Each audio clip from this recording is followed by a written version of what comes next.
What is up, everybody? So for today's video, we're going to be checking out Godzilla X Kong, The New Empire is review. You already know, man. We're going to check out 3C Films, and this dude is honest when it comes to movies.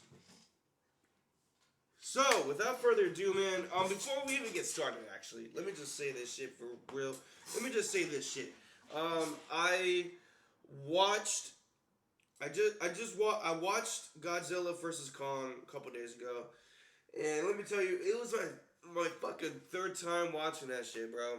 Not in a row, but ever since it came out, right? Let me just say this, bro. I'll have my review for it probably the next day, or I don't know. Probably when I go see this movie, I'll probably release that review. I don't know, but I don't really know, man. But anyways, man, if you guys let's just fuck. Dude, I'm fucking living now. Let's get this shit ready. 3, 2, 1, boom. Appreciate you clicking on this video. I got the chance to watch Godzilla X Kong, The New Empire, and with this sequel to Godzilla vs. Kong, we follow Kong alone now in Hollow Earth. Everything for him seems to be going just fine until he stumbles upon a society of apes just like him, ruled by one mad crazy kaiju named Scar King. From here, Kong will attempt to free his people while also needing the help of a once enemy named Godzilla. That's all pretty much. Any spoilers, you guys? This will be a spoiler-free review. We got a sequel to Godzilla vs. Kong. That is an achievement in of itself, because we still have to look back at the history of this franchise. One, not only is it a miracle that the MonsterVerse is pretty successful, today in the movie industry, I think more cinematic universes fail than actually succeed, but the MonsterVerse was doing pretty alright for itself to the point that they got to their crossover movie. It just sucks their film got released during a time where theaters were basically closed. And that seems like they for sure missed out on their potential grossings for what the movie could have been if things were normal. And well, as far as the film itself, I enjoyed it. It for sure was not a perfect movie. It still had narrative issues, an uninteresting human story, and well, for Godzilla fans specifically, too much focus on Kong. But for me, I found it to be very entertaining. I love the way they went about having these two legends fight one another and eventually even team up to take down Mechagodzilla. So I was actually super excited to find out they'd be doing this again, except this time they would be teaming up from the start to fight a bigger threat. But nothing could have prepared me for what those trailers look like. Kong wielding an infinity gauntlet, Godzilla turning pink. The cartoony, zany vibe of this universe just went up. Some don't love it, but I was all there for it. So that's really the only expectation I had going into Godzilla X Kong The New Empire, is just give me a good time. Don't let me think too much about how dumb and zany things have gotten, and just take me on a wild ride, and boy... Whoa!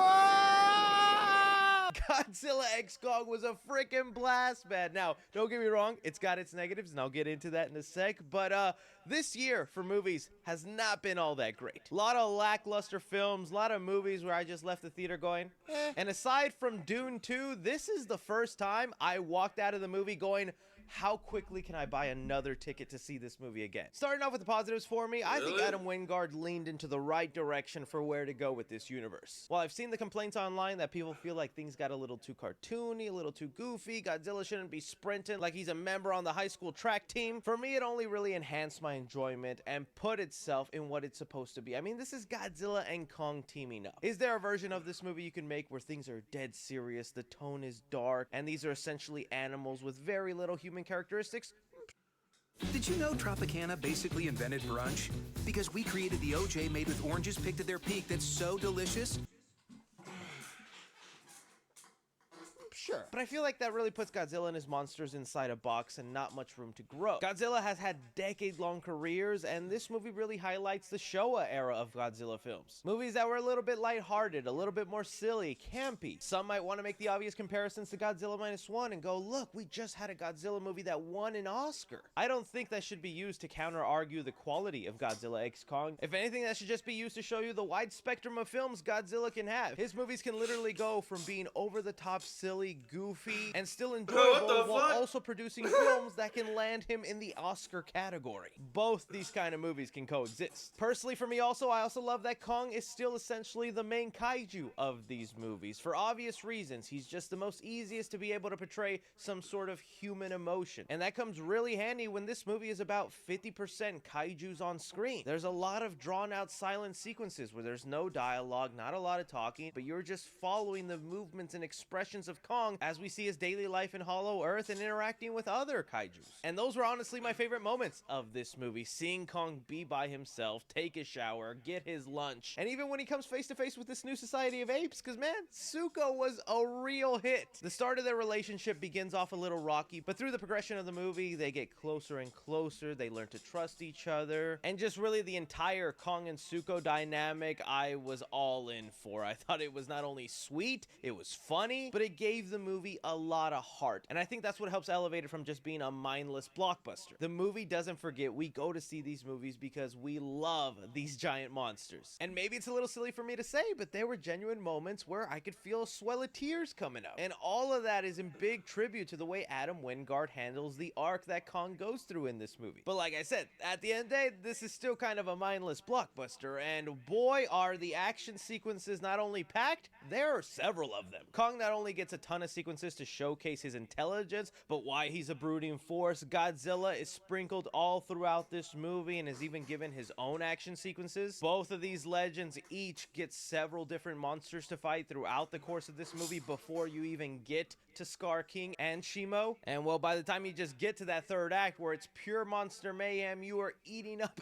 every little second. I was even impressed with some of the fight sequences in here. I'm not gonna say they were like well choreographed, but a lot of them felt like wrestling moves. Really just a blast of a time. I can't tell you how big I was smiling through the course of this movie, just feeling so giddy and happy inside, going, look at this, this is cinema, baby. So on that note, let me go into some of the things I'm mixed to negative about where they could still kind of improve the things going on in the MonsterVerse. This time around, I am happy to say that it feels like they found a real balance in where they just get the human stuff as quickly out of the way as possible. With this movie having a lot more time dedicated to just the monsters on screen, the human subplot isn't as annoying or frustrating as other entries. If anything, I would say this is the most fast-paced it's ever been. Every time a human comes on screen, say what they need to, get across the exposition, and then we're right back into the monsters. And while I really appreciated that, and heck, I'm even willing to say there wasn't one human character I was completely annoyed with going, dude, get them off the screen. I thought all of them did a great job, from Brian Tyree Henry being included back in here, adding some comedy to the film. Dan Stevens was a very charming, lovable character. Rebecca Hall as well, having this mother-daughter relationship with Kaylee Hoddle. Not a nuisance at all, enjoyable, but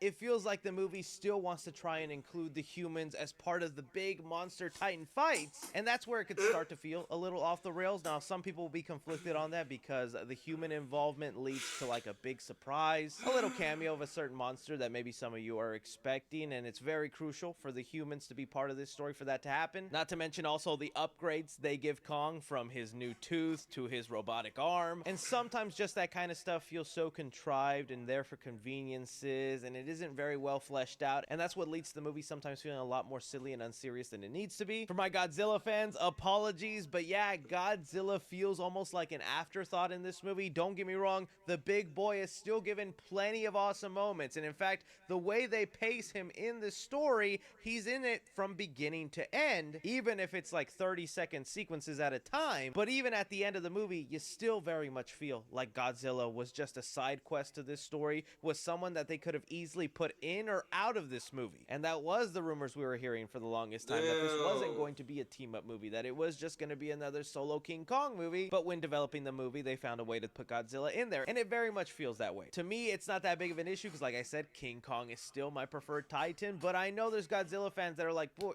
we need some respect. Why can't Godzilla be the main character? Another kind of big negative for me is Scar King and just the handling of the main villains in general. They're actually introduced in the movie a lot later than I thought they would, and they also just don't feel like a large part of it. One of my fears with Scar King kind of came to fruition, where I was like, he doesn't really feel like like a threat. He just feels like a pathetic, balding chimpanzee, and unfortunately, I did get that feeling sometimes throughout the movie. Now, there's still a lot of things I did end up liking about Scar King. I felt like at times, yes, his evil presence was felt. You can see that this was a mad, sadistic dude from his walk, his fighting style, but ultimately, he just didn't feel like the big threat I was hoping for. In fact, it's more of who he controls in this movie that makes him a big threat, and I guess when I look at it that way, I can accept Scar King more when I'm like, well, yeah, he isn't the muscle threat I was hoping for, but intelligence-wise, our heroes have never really faced a villain like that has a brain, that has an army. He just also feels underutilized, and really those were just the biggest things. Other than it just getting a lot sillier and wacky, which I was willing to accept, all the issues I had with Godzilla X Kong: The New Empire are just overshadowed by how fun and entertaining this film is. Like, this is a perfect example for me of a movie that is very flawed, has issues, but when you're just watching a movie and having a good time, laughing, seeing some monsters fight, cool sequences, fun ideas, you just let go of some of those issues and don't let them bother you. So for Godzilla X Kong: The New Empire, I'm gonna give action 4 stars. I think people are still gonna be surprised by the amount of kaiju fights you're about to get, both from Godzilla and Kong, not to mention just the all-out war that goes down in the 3rd act. Commenting the movie, I'm gonna give it 3.5 stars. I found this one to be really funny. There's a lot of slapstick humor, but Brian Tyree Henry and Dan Stevens were also vital in providing a lot of the laughs. Drama in the movie, I'm gonna give it 3.5 stars. Again, the movie would have probably have just been fine and enjoyable with a mindless violence and monsters just fighting each other, a bunch of CGI noise on screen, but Kong being the heart of this movie and the relationship he forms with Zuko, plus the arc he goes through in this film, all of it just helped elevate this story and actually make me form an emotional connection to it. Horror in the movie, I'll give 1.5 stars. There are some creepy monsters and unsettling sequences when it comes to Scar King and other creatures lurking in Hollow Earth. Nothing too major, but maybe for small kids, they might get a little frightened. And suspense in the movie, I'm gonna give it 3 stars. There were moments where I'm like, dang, how are they gonna get out of this? What's about to happen to my boy Kong? Is Godzilla gonna be okay? And I think a lot of that was, again, because of the emotional connection that was set up. Casual moviegoers, I'm gonna give this an A+.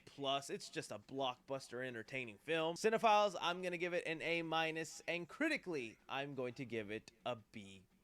I really enjoyed my time with Godzilla X Kong: The New Empire, and I think it's worth adding to your collection at home. That's a keeper. Yes. Please go see this in theaters. I saw it in IMAX. I'm planning to go see it again tonight. I'd love to hear your guys' opinion on the movie. I do plan to do a spoiler review. No post-credit or mid-credit scene, so you can just skip through that. But the director has said he has ideas for the 3rd film. We gotta speculate to what that could be. Don't forget to like, subscribe, follow me on Twitter at 3CFilms or on TikTok at 3CFilms. Not gonna But lie, as always, bro. I'm Chris. Take care. Try Cascade gonna lie, Platinum bro. Plus. It gonna removes go up to see 100% of I'm gonna food go see it, residue, bro. even in I'm gonna older go see this dishwashers. shit. On some real ass shit, I really feel like, just based on what he says, man, it's good. You know what I mean? Yes, there's some negative about the villains and all that shit, but like on some real ass shit though, it's Godzilla versus Kong, bro. Not Godzilla versus Kong, but it's Godzilla and Kong, bro, in the same movie. But on some real ass shit though, I really feel like I fuck with this shit, man. I feel like I'm gonna watch this shit. I'm gonna watch the movie and then I'm gonna give you guys my review, my honest review on this shit, man. On some real ass shit. But anyways, man. Anyways, if you guys like my reaction to this video, give this video a thumbs up and I'll see you on the next video. Peace out, motherfuckers.